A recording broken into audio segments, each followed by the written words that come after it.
উন্নয়ন, এটি কি শুধু কাগজে কলমের প্রতিশ্রুতি, নাকি মানুষের জীবনের বাস্তব পরিবর্তন?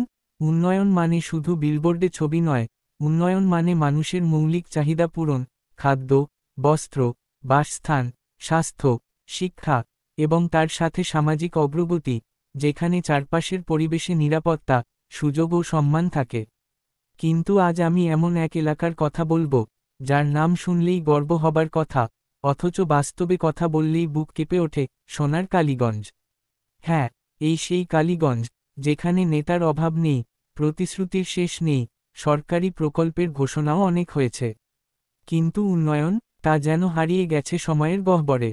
স্বাধীনতার ৭৫ বছরেরও বেশি সময় পেরিয়ে গেছে। দেশ এগিয়েছে, প্রযুক্তি এগিয়েছে, আশেপাশের এলাকা এগিয়েছে, কিন্তু কালীগঞ্জ? এখানে এখনও এমন রাস্তা আছে যা বর্ষায় নদীতে পরিণত হয়। এখানে সেতুর অভাবে মানুষ প্রাণের ঝুঁকি নিয়ে চলাচল করে।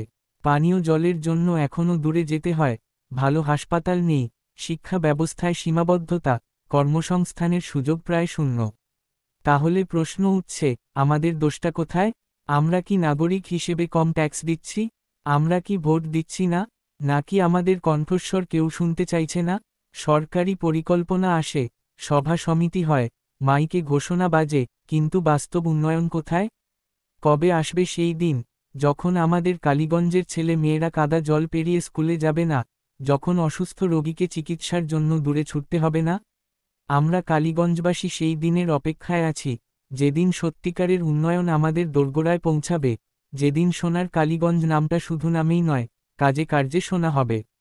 বন্ধুরা, উন্নয়ন কাউকে দিয়ে আনা যায় না, আমাদেরই দাবি তুলতে হবে, আমাদেরই লড়াই করতে হবে, আমাদেরই কণ্ঠস্বরকে জোরালো করতে হবে।